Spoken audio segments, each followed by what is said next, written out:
You are watching the number one podcast in the whole entire YouTube wrestling community, and I'm one of your hosts, Juanzo. And I'm your other host, Jean-Paul Leck. And together we are Robert. And family, how's every single one of you? We hope that you're doing amazing. The weekend is about to start. So for us, it feels like Smackdown Live is coming. So go home show for the Royal Rumble. Yeah. But before that, at least we're going to be excited because we had a great show to talk about. NXT UK, another great episode of this brand, the best brand in the WWE. And Paul, we had a great Fatal 4-Way just with one, piece of complaint, so to say. Should have been the 4 guys instead of just 2 guys and then tag, right? Yeah, I would have liked it just because it's an eliminator, and when it's like that, let's say you're the Hunt and you're like, well, I don't want to be in there the whole time. You can just anytime somebody goes to tag you in, you just back up. Like, I don't want to get tagged in because it's eliminator. It's not first pin to win it. So that was a little bit but that's kind of just how WWE does more than 2 tag teams in a match. They always do that. So I mean that was kind of expected. I was hoping they wouldn't, but otherwise, fantastic. And that's just minor nitpicks. It was still a fantastic match, and this was a great episode of NXT UK. Absolutely. So thank you for the subscriptions, for the comments. Thank you for being with us. We appreciate it. We love you. Every single one of you that give us an opportunity. We're going to talk about first NXT. We did that with Jean-Paul. The Prince Balor is undisputed. It seemed like at some point there was a millisecond right there that you could see that he was trying to join the Undisputed Era. This storyline, like you were mentioning, off camera, is that Finn Balor doesn't need the Undisputed Era. He should just be Pete Dunne and him. But they're involving everybody, and like you said, it's difficult for Pete Dunne to get some heat. Yeah, and especially because it's you have 3 heels versus 4 baby faces, and the 4 baby faces are the ones who are always standing tall at the end of every show. So it's where's Pat McAfee, or add another heel? Ridge Holland probably is not ready to return yet, so it's I don't know what they're going to do, who they're going to add to the group. Karrion is clearly a solo act, and I can't think of any other heel they would add that would make turn the tide in their favor. But NXT, pretty decent show, but if you missed it, obviously check out Rope Breaks review. The review is even better, and right here, Paul, John Moxley sends a message to Kenny Omega for Beach Break. Beach Break is going to happen next week, and finally you see Kenny Omega has been a month and a half, even 2 months that he's actually been down on the mat, so that's cool. And not a bad show for Dynamite. I really like it. Some aspects of it, for example, Arn Anderson talking to Cody, hey, maybe you should stay away and be in the birth of your child rather than just have a match. But tell me a little bit about this. Yeah, this was a solid episode of Dynamite. Good match. With the heel heat from the opening, Eddie Kingston and all them. They beat down Jake the Snake, get the the tainted win over Lance Archer, and like you said, John Moxley here in the main event. You see the heels, the Young Bucks, and the Good Brothers win, but Moxley sends a message, paradigm shift on to Kenny Omega. And earlier he got a promo. He said that he likes his beer cold, his coffee hot, and his sex in the morning. So so we know when him and Miss Renee. What's the last name now? Paquette. Yeah, Renee Paquette. Yeah, we know when she likes to, when they like to get down and dirty. Well, yes, when the paradigm shift happens. Yes, and they're gonna have a baby thanks to those paradigm shifts because they were doing some dirty deeds things. So Paul, let's start with NXT UK. Really great show. Champion Jordan Devlin, the cruiserweight champion. He comes out. He's talking about the importance of in the standards that it is for the champion to have this opening challenge every single week. You live as a champion. You need to defend this title every single time because this is one of the most important belts in professional wrestling, and that has some duties, and you have to always stay relevant. And he's just waiting for the next contender. And to the surprise of many, and including me, and I know you were surprised, but I'm pleasantly surprised. Trent Seven comes out. He's wiping his nose right there. He was a little bit a little bit of flu and stuff like that. And then they start to talk about, and Trent Seven says, hey, you know what? I think that everything you said about you, the A's, you beat absolutely everybody. But how about if you put the title, give me an opportunity if I'm able to trim myself down and get to under 205, or, the weight. And he's like, well, it seems like a good idea. So what did you think? I like this. Although Trent Seven said he's going to go away for a while. Yeah, I mean, maybe that's the thing, because maybe, he has to go away to go to the gym, go on a keto diet or something, lose a little bit of pounds. And I'm not going to talk shit and be like, oh, he's a whale or anything, because he probably only needs to lose maybe 20, 25 pounds, if that. But, Jordan Devlin even said to him, he slaps the belly. He's like, if you think you can actually lose the weight, then yeah, okay. And then as he leaves, Trent Seven grabs the arm, kind of knocks him down, and Devlin rolls out of the ring and he goes to grab the belt, but Seven's standing on it, and then he leans down and he's like, I'm coming for this. He's like, I'm going to lose this weight, and I'm going to come to your world, and I'm going to be the champ. So I like this, because it's not something that you're going to see next week, 2 weeks. They didn't even announce when this is. This could be, 3-4 weeks till we see Trent Seven come back. I hope they do video packages of him maybe, in the gym, working out on the treadmill, cardio, stuff like that. But, really build this, save this for later. But I did like this. This was a good way to open the show. Trent Seven is one of my favorites. I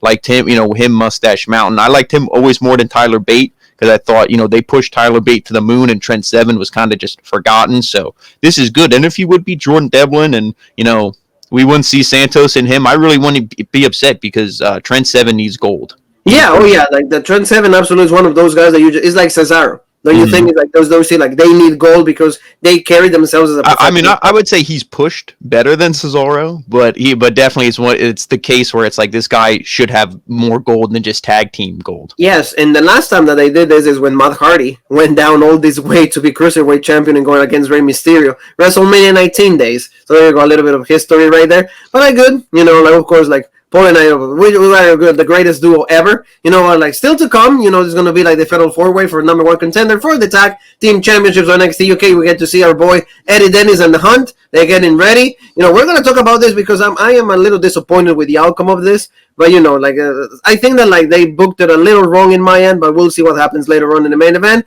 This girl is going to show up on NXT UK. There was a preview of Kaylee DA. He's like, what's next for her? So we get to see, Meiko Satomura.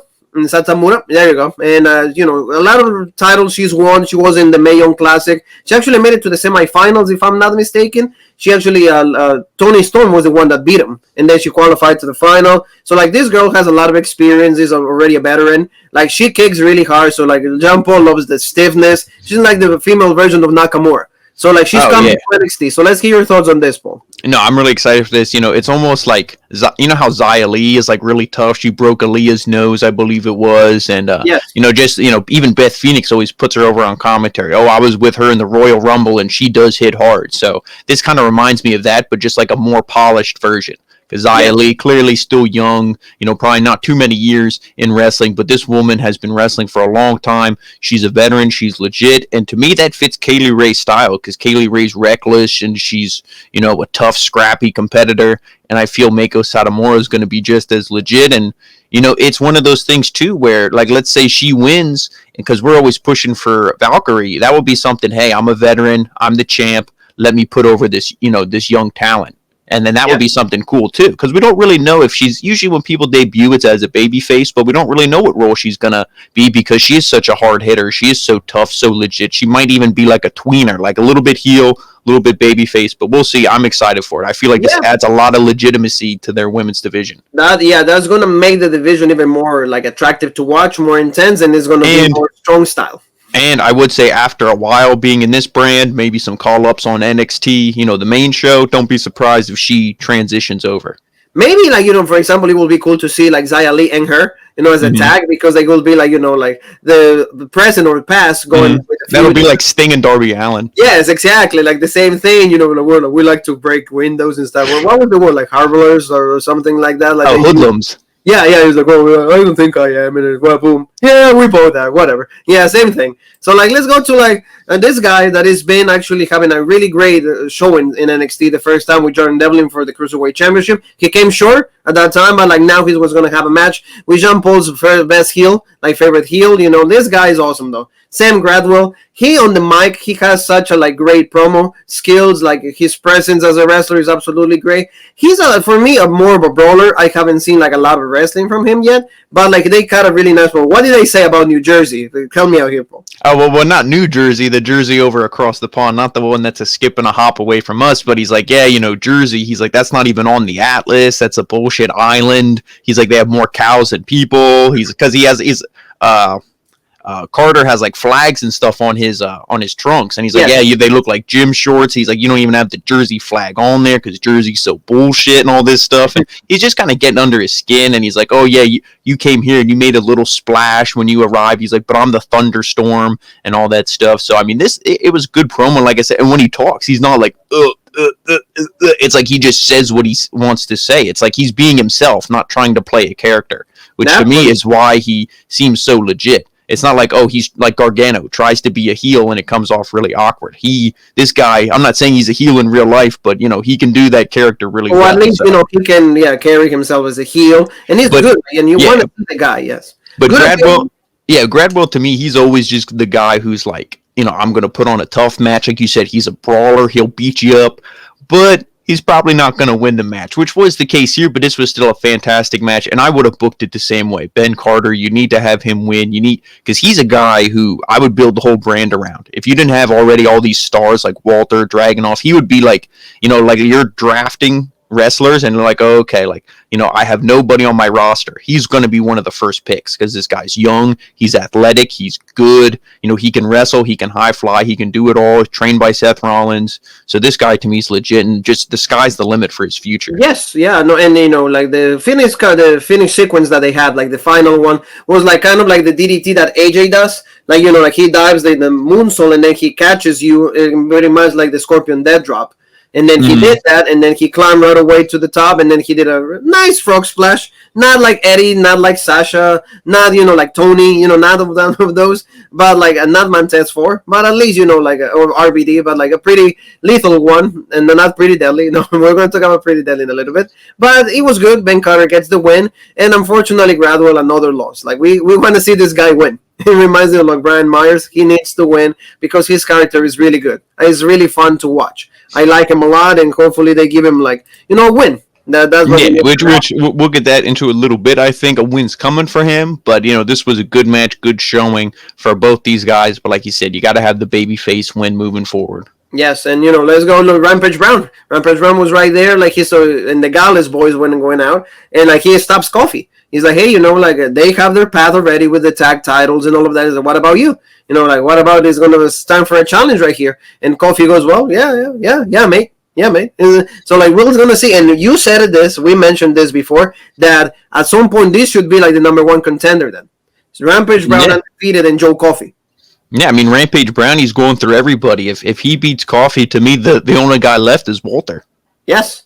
Yeah, you know what I mean? Because it's like he beat Saxon Huxley, he beat Dave Mastiff. If he beats Joe Coffey, I mean, who's the next big guy that's a singles guy to for Walter? There really isn't any. So I mean, that would be the match, and you could tell Coffey's like, I'll think about it, mate. Yeah, maybe for old time's sake. He wasn't like, yeah, let's do it, because even he knows, like, okay, Rampage Brown is pretty badass. Yeah, but like you said, this should be boom. They should even label it number one contender because.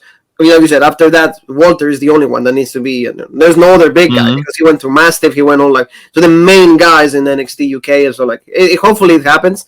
Maybe in like a couple of weeks, so we'll see. But let's go to the guy that like changed his name in the middle of the match. Remember, Shaw Samuels. Like he's actually being advised by Noam Dar, another great heel, another great talker in the NXT UK brand, and like he comes out and like. He had a great showing this time. He didn't look bad. He actually was the guy that like it was one-sided match for me. Enhancement talent, and it was pretty quick. Like they did it like how always you're supposed to like showcase new talent. They actually gave him like good a few times to like showcase himself, and the other guy never had a chance. And this other guy was like Josh Morrell, like, and the match was like I said, pretty one-sided. Shaw looked really good, and like it was a submission move that like ended the match. And like, what do you think about this? Shaw seems to be like a really top guy.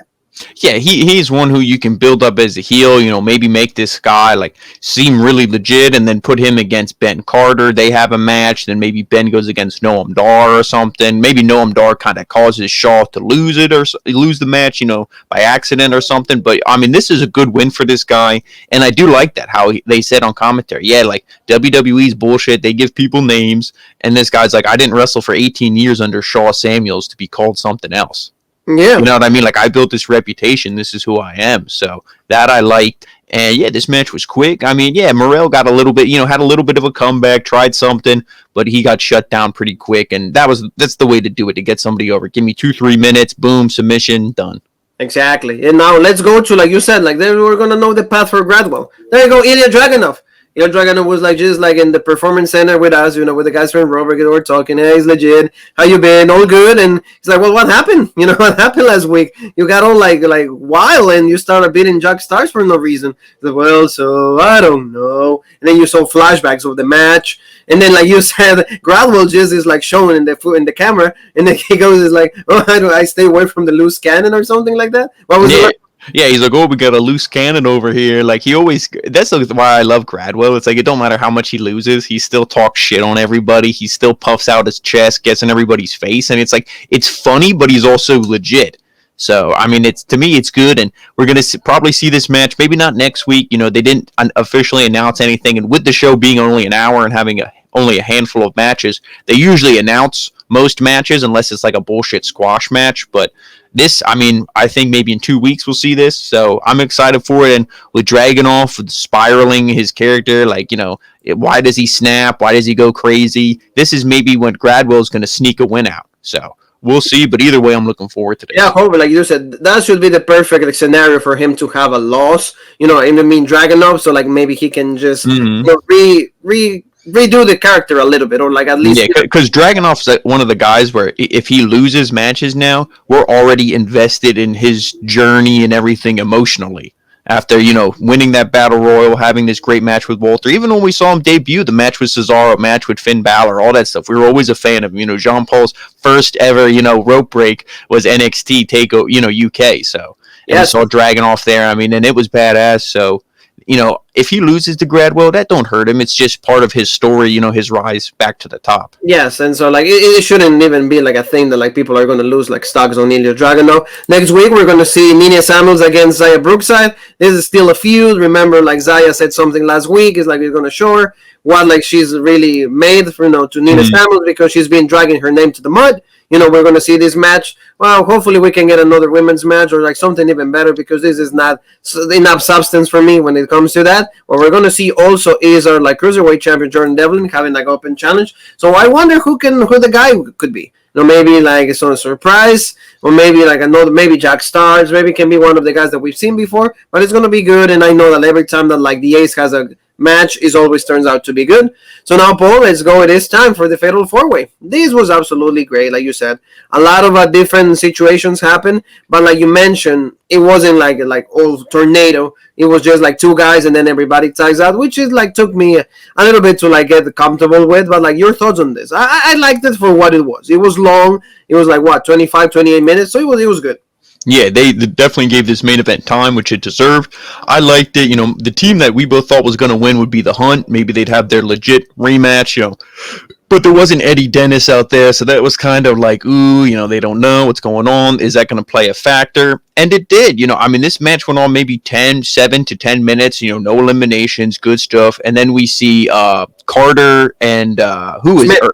Yeah, Smith. Yeah, they hit their tag team finisher. I believe it was on Primate, and they pin him, and it's like that. Yeah, and it's like that was that was a surprise, but I like it because let's get Smith and Carter over in the sense where it's like there's different tag teams that you push. Morgan Webster and Andrews, the Hunt, Gallus, obviously Imperium's not there. Pretty Deadly's a team on the rise, but it's like you can't just have 3 tag teams. You got to kind of 3 contenders and then the tag champs. You really want to get a division, so they got these guys over, and they also the Primate, like we said, they're primal. They're crazy. They don't have, or the Hunt, excuse me. They without their kind of their ringmaster, their ringleader Eddie Dennis. Maybe they don't function as well. So that I don't mind them losing, and also we did just see them in a singles match for the tag titles. So let's get a new team. So I didn't mind that as much, but it was a shock, and I know that's what you're talking about. You kind of wish that maybe they would have won it. Well, I remember like that was your pick, and I was like, it made sense because out of all the other 3 teams, like this team is like the most aggressive, and like it actually, if you put them toe to toe against Gallus, like these guys might have a chance rather than the others. Maybe Andrews and Webster because of the quickness and all of that. Smith and Carter, I don't really see anything, and Pretty Deadly is like but it's Fandango and Tyler Breeze. That's what it is. But like, unfortunately, I mean, they actually have like they're pushing them. That's the only difference that they have when it comes to these other teams, because they've been winning matches. Remember the promos with after Gallus. Gallus actually, by the way, that they were right there with like Joe Coffey, all the three of them just like having like some like beer and like some like popcorn. So, what did you think of that? I was like, I didn't like that because they're all like, they're all like marking out and stuff. I'm like, it's fine, but I don't know. Whenever somebody's a champ, I want them to be serious and be like, yes, yeah. I agree with you into an extent. Just for me, I just don't have them there. Or if anything, just have them like everybody else does in the old school way in the Titantron. I mean, or watching the show in the back instead of like eating popcorn. It's like, it seems to me like you're having fun because whoever wins, you're still going to be champs. Yeah, exactly. And that's kind of how I felt when this was over. Like when we saw the winners, I was like, well, Gallus is probably going to retain. Let's just say that. That's the thing. And like, well, for example, we got to see like this beautiful spot. Like, of course, they do a massive like superplex. That was really cool. Then the next team that was eliminated, it was Smith and Carter, and that was because of Flash Morgan Webster and Mike Andrews. They did that beautiful, like it was a knee strike with the Poison Rana. And that was a really good move too, right there. I covered for you, right there, really nice. So like we get to like two teams left, Mark Andrews and Webster, and also then we get Pretty Deadly. So the match was like, see, that's a match. For example, both four guys like the same size, same kind of height and everything. So that's like more contested for me. It makes more sense. Did you like this part? Because I was like, okay, it doesn't seem too bad. Yeah, and at this point, I really didn't. I mean, I didn't think Smith and Carter were gonna win, but it was really like a toss-up at this point. Who I thought was gonna win, and I was like, well, if I would want to see any team, I'd want to see Pretty Deadly, just because we've seen Morgan Webster and Andrews. We saw them be tag champs already. We saw them versus Gallus, and it's just like, let's see a new team. And their feud, I don't think was done with the Hunt. And then they're like, well, don't worry, Jean-Paul, because it's not. Because then, we saw Eddie Dennis come out. He hits, I believe it was Mark Andrews. He hit the ropes facing away from the stage. He liked to, get momentum. And that's when Eddie Dennis popped up. Boom, hit him in the back of the knee. And then he was like, like, it's done. And finally, they did remember what we were calling. Can you do a tag team move? They did it. Yep. Right? Yeah, almost kind of like a neck breaker with kind of just like a spine buster. Yes. Almost combination. So, maybe they'll be like MSK where their finishers named Pretty Deadly, after themselves. Yeah, MSK finisher is MSK. Maybe their finisher is called Pretty Deadly. I don't know. We didn't get a name for it yet, but the spine buster, neck breaker combination. So, I mean, that was legit. 1, 2, 3, and that was the right call, because then Pretty Deadly, they've been saying, we should be the number one contenders. And then it's like, well, we're going to have actually a fatal 4-way. So they got their wish anyway. We're going to still see Andrews and Webster versus the Hunt, which I didn't think that feud was over. So it's good we're seeing that. And then the only team that's really just kind of, pissing up a rope, they don't really know what to do, is Smith and Carter. And it's like, but they're the team who is definitely the lowest on the totem pole right now. They gotta rise up a little bit. So, I mean, the outcome was surprising when the Hunt got eliminated first, but I would say out of the three teams, this is the second choice I would have went with. Yes, and after that, they got a shot of Joe Coffey, and it's like, where's the other members of Gallus? They came out and they got a big stare down right there with Pretty Deadly. So you can see they're taking Gallus, at least they're taking this really lightly. They don't really think this is serious because they're laughing their asses off. It's like, see the face of Coffey's brother. It's like, whatever. It's gonna be a piece of cake. So maybe when they signify these things, when they start showing this kind of signals, I feel that there's gonna be a title switch. It's been a way overdue that Gallus is being holding those titles. So maybe Pretty Deadly are the ones that dethrones them. I don't know, but like you said, when it comes to wrestling ability and size and all of that, Gallus should have an easy day. But we'll see when they have this match. But like you said, Pretty Deadly had the push, so we'll see what happens on that. And that pretty much closes NXT UK, Jean-Paul. That closes NXT. A good show. At least always an hour is so much easier to watch, and it's so much enjoyable to do that. So we'll see what happens in the future weeks, right? There's things with Walter, Jordan Devlin, Kaylee Ray, and now the presence of also this Japanese girl, Meiko Satomura. We'll see what happens on all of them. Yeah, NXT UK, they continue to get better. The storylines are always legit. You see things each and every week. That's what I say about the show. Everything they do has a meaning. They don't just do something and forget about it next week. So the consistency is always there, the storytelling. And like you said, Meiko Satomura, don't be surprised if who's going against Xia Brookside? Xia Brookside is Nina Samuels. Yeah, don't be surprised if Nina Samuels gets the win, starts beating her down, and then maybe that's where we see Meiko come in, make the save, and then that'll be the next kind of feud. Like her obviously going to go over Nina Samuels. So that don't be surprised if that happens. And that this is a great show, and like I said, I'm always looking forward to Thursdays at 3 p.m. Exactly, and the special Ben Carter and much more. So thank you so very much, family. Don't forget, be with us for the Royal Rumble. We will have a lot of coverage in Spanish and in English. This pay-per-view, of course, begins the road for WrestleMania 37. So we're going to be covering absolutely every little thing that is going to happen in this show. Reviews, right after the show. In Spanish also a little bit after. So be with us for every single thing. Don't forget also to subscribe. Hit the bell for notifications. We put content every single time. And where else can they find us, Paul? Social media world. And then also don't forget to follow us on Rope Break on Facebook, the OG Rope Break on Twitter, Original Rope Break on Instagram, and of course on YouTube, the home of the #1 podcast, the Original Rope Break. Family, we'll see you tomorrow with the same energy, but more disappointed because it's in Smackdown time. So go home show for Royal Rumble. You and me have one more thing that is left to say, and that is...